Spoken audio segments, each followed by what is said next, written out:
Hello everybody, this is Mohan. Welcome back to the City Coder.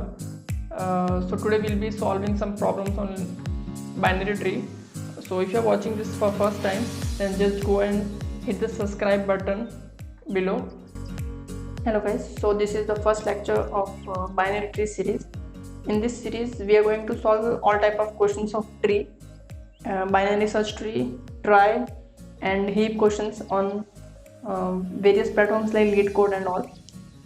So this is the first lecture. In this lecture we are going to talk about the BFS. In the next we are going to talk about DFS and all problems in the upcoming sessions. So today is the first introduction class, so I'll tell you about the binary tree and what are the different types of iterations or traversals you can say. So after this lecture we are going to talk about them in further coming sessions. So today we will be talking about BFS, breadth first search. So before starting with BFS, I will tell you the overview of the tree and the traversals which we are going to see in the next sessions. So basically tree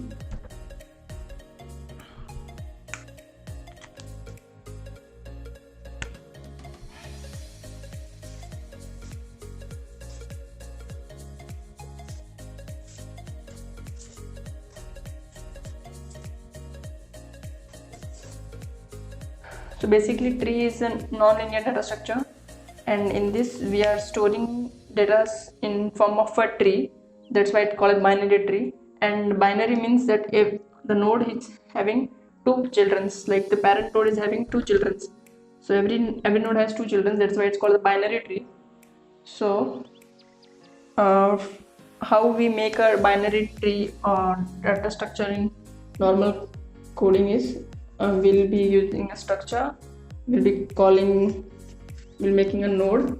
In this we need one data, so for that we using int data and then a pointer to point to the children. So we'll be making data of node type only, so we'll be calling as left and we'll be calling as right. So for left and right, and now we can make a constructor so that it becomes easy. So it passes an index, then this index is getting stored in form of data equal to x, and then making our left equal to right equal to null, capital null in C++, and you can small letter in Java if you're using Java. So this is basically the structure, how to make a tree in a normal C++ coding. So after this, so once we are done with making a tree, we need to traverse for like doing in many operations like searching, inserting, deleting and all. So for that we use iterations. There are basically two types of iteration. One is DFS, depth first search, and second is breadth first search. In DFS, what happens is we go to the leaf node first and then again we'll just come up, and in breadth first search we are doing level order traversal. So level order traversal is only one type, that is BFS.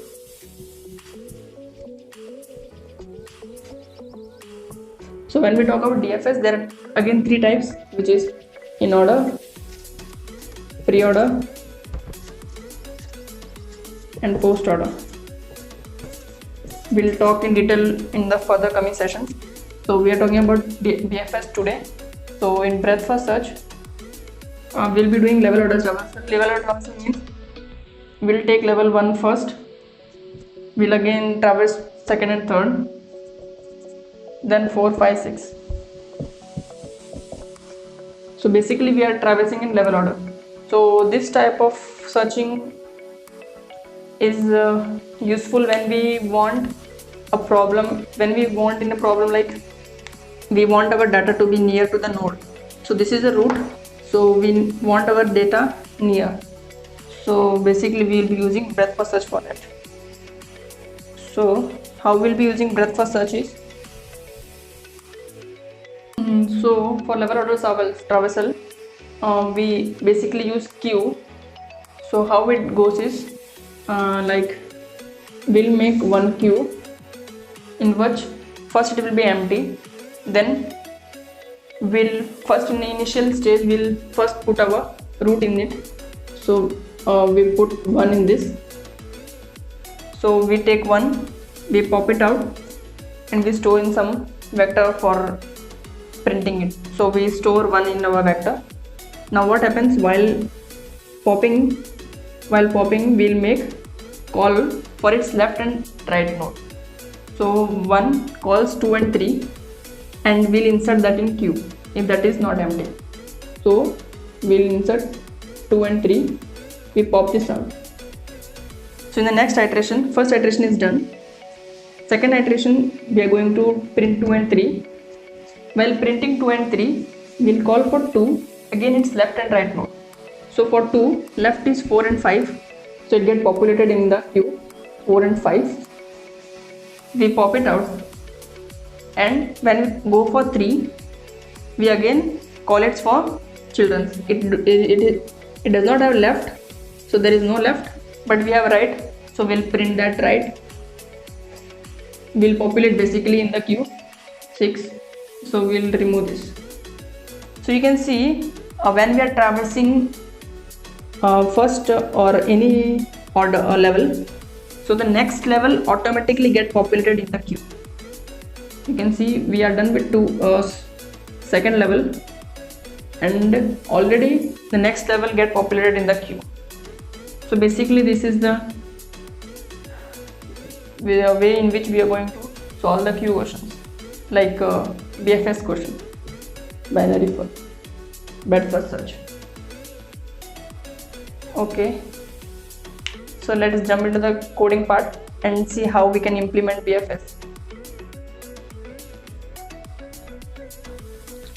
So before jumping into the question, we'll discuss a small difference between BFS and DFS, when we should use BFS and DFS. So in any problem, when we want something like we want it in a vertical fashion, or if the tree is little skewed, so in that manner we'll be using DFS. The reason we will be using DFS is because it is skewed and DFS go to the leaf first, so this will be better approach in compared to BFS. What happens in BFS is we take extra space to storing the another level of values already, so for that it is not recommended to use BFS.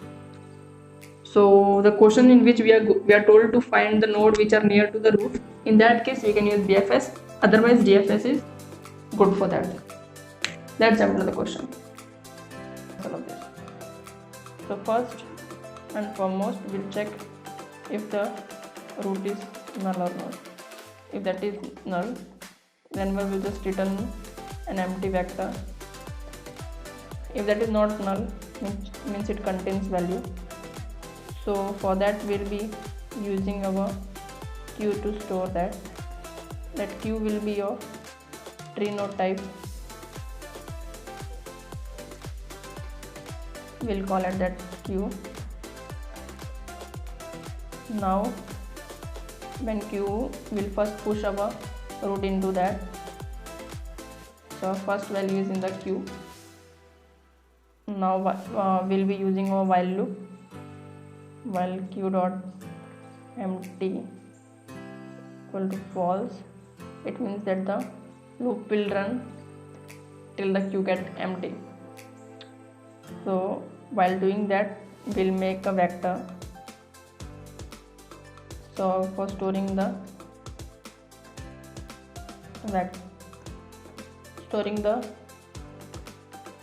one level, after storing that one level, we'll push into our vector. So this will create a small one-dimensional vector. We'll call as t or something. Now we'll get the size, and size equal to, we'll get that size by getting q.size. Now we'll be storing that in some value. First we'll run our loop. will run towards size till size, and then after that we'll declare a variable t in which it will store the first element in the queue. Now we'll pop that element.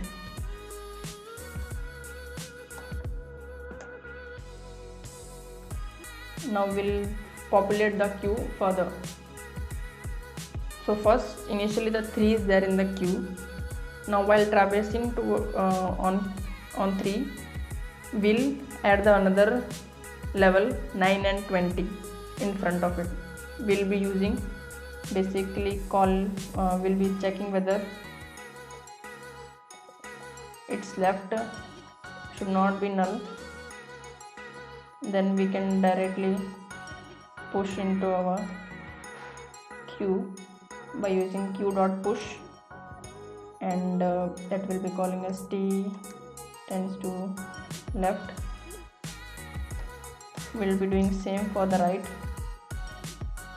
So t tends right not equal to null. So in that we'll be typing q.push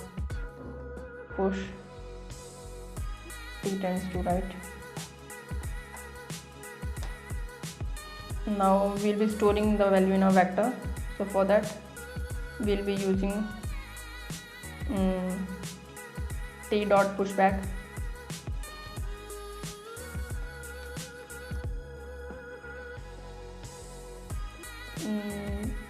T.pushback. So we can call that vector as v because t is already used. So v.pushback of t tends to data.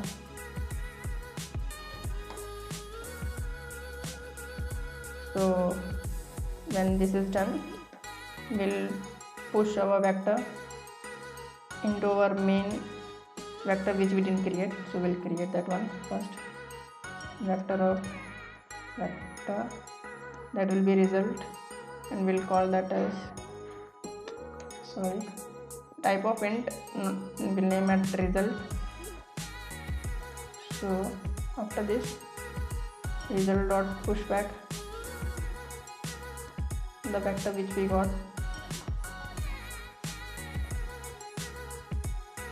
So once it is done, we'll simply return our vector which is result vector. I hope this works.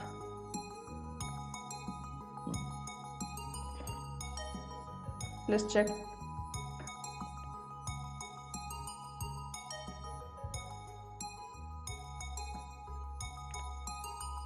Okay, so it is not data, it's value. So we will call this as val.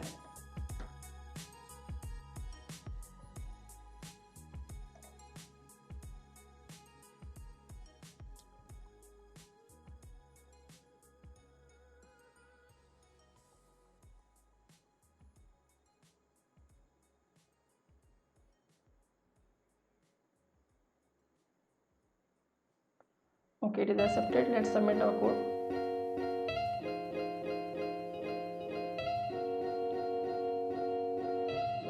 Okay guys, thank you for watching. So this was the first video for tree in which we discussed about level or traversal, that is DFS. In the next coming videos we'll be discussing more about binary tree, DFS and all the problems related to tree. Okay guys, thank you for watching. If you like the video, just go and subscribe to the channel and hit the notification bell for the latest updates. Okay, bye.